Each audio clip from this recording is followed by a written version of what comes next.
Buddhist के लिए मठ था, उन पे हिंदू के जो पुजारी हैं कब्जा कर लिए हैं, तो उन लोगों से मुक्त कराने के लिए आप लोग आंदोलन क्यों नहीं? क्योंकि अब जो जितने भी आपको मठ मिलेंगे सब पे ब्राह्मण ही मिलेंगे। एक्चुअली पहचानने में भी गलती है लोगों की, है ना? उसको पहचानना चाहिए कौन अपना है, कौन वहाँ पराया से है। हर चीज़ कार्यक्रम हो।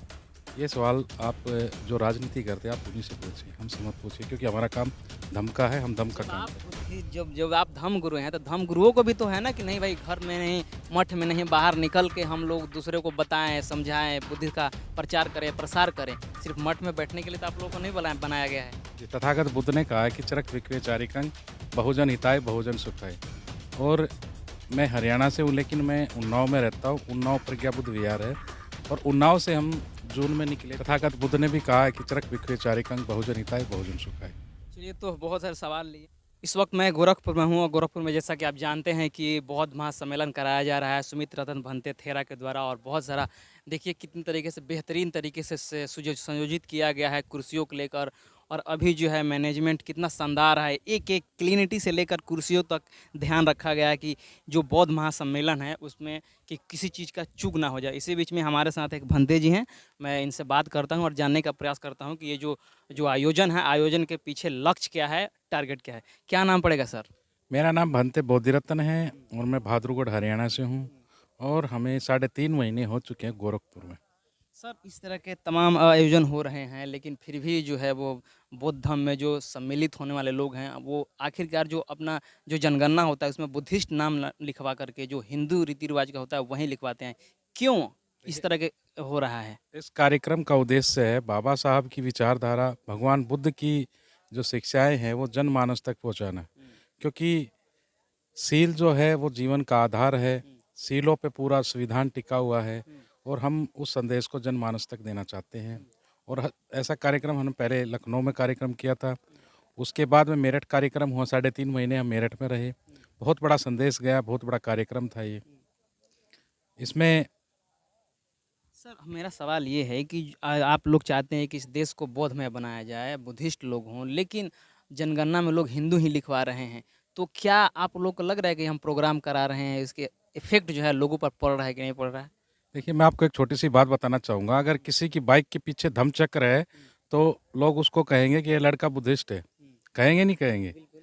यदि किसी की कार में अगर धम्मचक्र लगा हुआ है तो कहेंगे पूरा परिवार जो है ये बुद्धिस्ट है। कहेंगे ना? ऐसा ही किसी के घर पे अगर पंचशील का झंडा है, अगर धम्मचक्र लगा हुआ है तो वो कहेंगे कि पूरा परिवार बुद्धिज़्म है, बुद्धिस्ट है।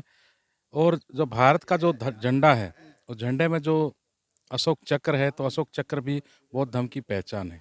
आप लोग हमेशा कहते हैं कि हम लोग माइनॉरिटी में हैं, मेजॉरिटी में हम लोग का आना है, लेकिन जो जनगणना होता है वास्तविक रूप से तो आपको आंकड़ा प्रदर्शित करना ही पड़ेगा ना?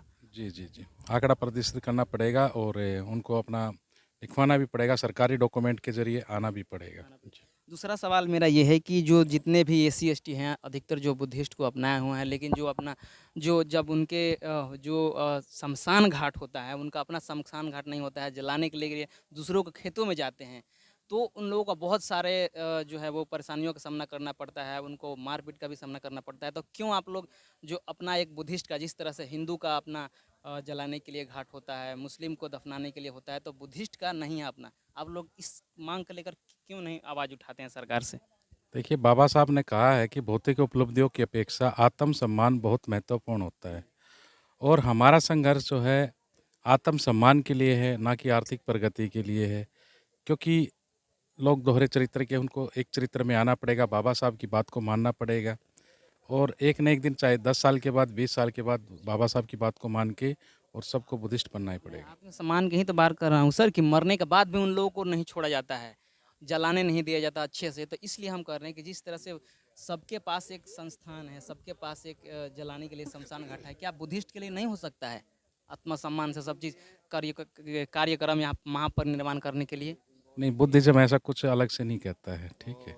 क्योंकि जब आदमी मर जाता है तो उसके बाद कुछ नहीं होता है, जीते जी सब कुछ होता है। क्योंकि तथागत बुद्ध भी कहते हैं जो शरीर है, इस शरीर से ही आदमी लास्ट निवाण तक पहुंच सकता है। यही एक साधन है, यही एक जरिया है। तीसरा सवाल मेरा ये है कि बहुत सारे जगहों पर जो जो जो बुद्धिस्ट के लिए मठ था, उन पे हिंदू के जो जो पुजारी हैं कब्जा कर लिए हैं, तो उन लोगों से मुक्त कराने के लिए आप लोग आंदोलन क्यों नहीं करते हैं? आंदोलन लगा हुआ है, लोग लगे हुए हैं और सब इकट्ठा अगर होके हो रहेंगे तो हो जाएगा भारत में एक न एक दिन ऐसा होके रहेगा कि बौद्धों का साम्राज्य होगा तो अपना। बिहार में बोध गया में हम जब भी देखते हैं वहाँ पे बुद्ध का मंदिर है, लेकिन फिर भी वहाँ पुजारी लोग बैठते हैं, हवन करते हैं, तमाम ऐसे चीज़ जो है वो आडंबर उसमें फैला हुआ है, जबकि बुद्ध ये सब नहीं बताते हैं।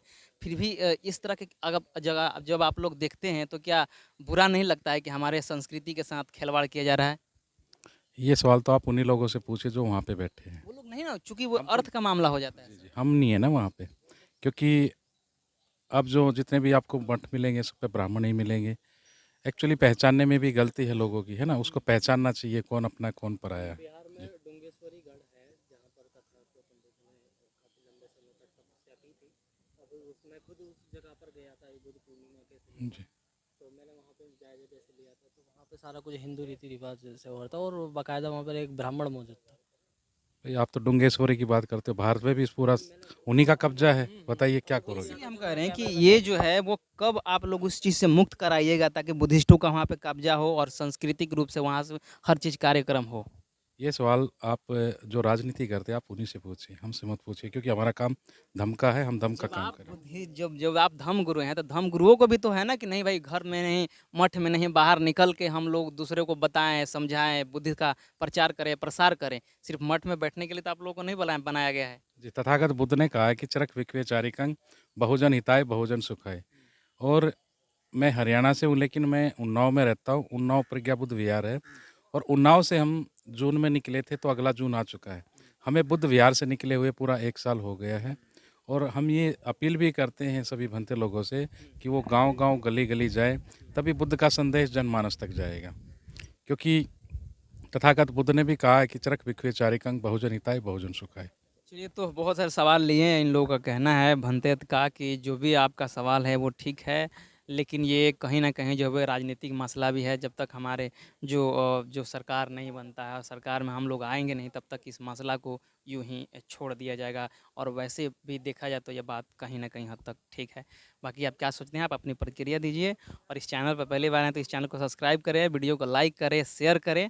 अगर इस चैनल को आप पेज पर देख रहे हैं तो इस पेज को लाइक करें, फॉलो करें। मिलते हैं अगले खबरों के साथ, तब तक जय भीम, जय भारत, जय संविधान।